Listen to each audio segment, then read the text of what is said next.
एक 3.5 साल की बच्ची जिसने अभी अपने पिता का हाथ पकड़कर चलना ही सीखा था, वह बच्ची इस दरिंदे का शिकार बन गई। इस इंसान को इतना भी तरस नहीं आया कि इसने अपने ही हवस के आग में इस मासूम बच्ची को झोंक दिया।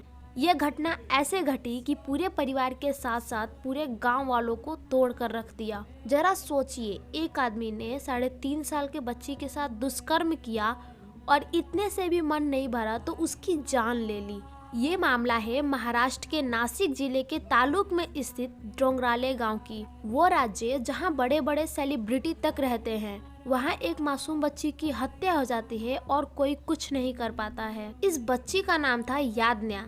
यह अपने एक फैमिली के साथ डोंगराले गांव में ही रहा करती थी। इसके फैमिली में माता पिता, चाचा चाची और दादा दादी के साथ एक इसकी प्यारी सी 1 साल की बहन भी थी। यादना के पिता एक फोटोग्राफर थे जो अपने काम के लिए ज्यादातर घर से बाहर ही रहा करते थे। माँ एक हाउसवाइफ थी जिनका दिन अपने बच्चों और परिवार में ही निकल जाता था। 1 महीने पहले यादना के पिता की लड़ाई एक गांव के आदमी से हुई और वो आदमी वही रैपर का पिता था जिसने यादना का रेप किया। इसका नाम विजय खेरनार था और इसका घर यादना के घर से 200 मीटर की दूरी पर था। विजय की उम्र 24 साल थी और विजय भत्ता पर काम किया करता था। मतलब कि वो एक दिन में जितना भी काम करता था वो उस काम का पैसा एक दिन ही ले लिया करता था।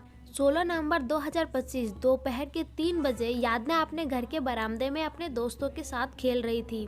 उसकी माँ अपने छोटी बच्ची के साथ घर में थी और यादना के दादा दादी और चाची घर के अंदर ही थे। यादना के पिता काम से बाहर गए थे और यादना के चाचा किसी फंक्शन के लिए पुणे गए थे। वो 16 नवंबर का 3 बजे का दोपहर एक ऐसा दिन था जो सबके दिलों में एक काला दिन बनकर रह गया। विजय 3 बजे यादना के पास आया। यादना अपने दोस्तों के साथ खेल रही थी और विजय यादना को चॉकलेट दिया और यादना को अपने साथ लेके गया।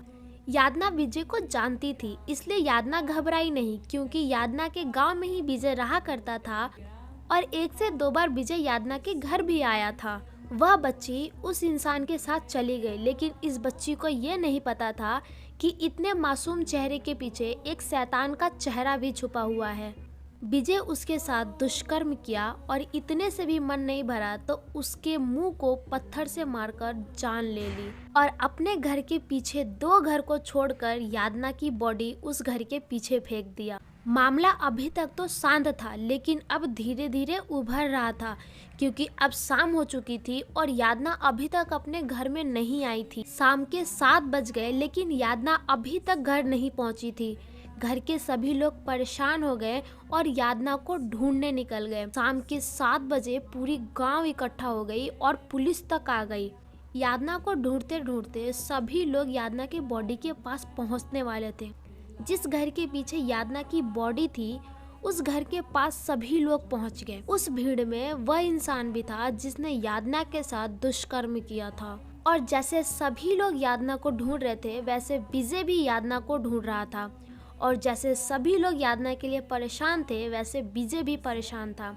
बस इस परेशानी का कारण अलग अलग था। गांव वाले यादना को ढूंढने के लिए परेशान थे और विजय इसलिए परेशान था कि यादना मिल ना जाए। धीरे धीरे सभी लोग पुलिस के साथ यादना की बॉडी के पास पहुंचे, लेकिन लोगों को पहुंचने से पहले ही विजय यादना की बॉडी के पास पहुंच गया और सभी लोग से कहा कि यहाँ तो कुछ भी नहीं है।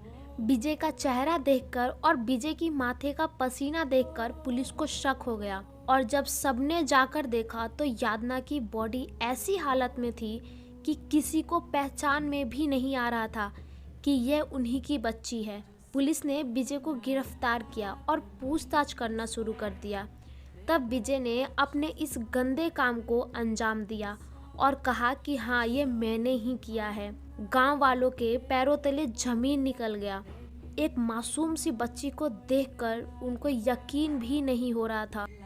गांव वालों का कहना था कि इस इंसान को गांव में ही फांसी दी जाए ताकि इस गांव का कोई भी पुरुष ये सब काम करने से पहले 100 बार सोचे और उसकी रूह तक कांप जाए। लेकिन पुलिस विजय को अपने साथ लेके गई और अभी तक विजय खेरनार पुलिस के हिरासत में है। पुलिस ने ये कोर्ट में अपील भी किया है कि विजय खेरनार को सेक्शन 66 के अकॉर्डिंग उसको मौत की सजा या फिर जीवन कारावास की सजा सुनाई जाए। और विजय के ऊपर सेक्शन 103 के अकॉर्डिंग भी मौत का सजा या जीवन कारावास की सजा सुनाई जाए। बेटी बचाओ बेटी पढ़ाओ का नारा किस काम का जब बेटी ही सुरक्षित नहीं रहेंगी। ऐसे जानवरों को बिना सेक्शन और बिना आर्टिकल के मौत की सजा सुना देनी चाहिए।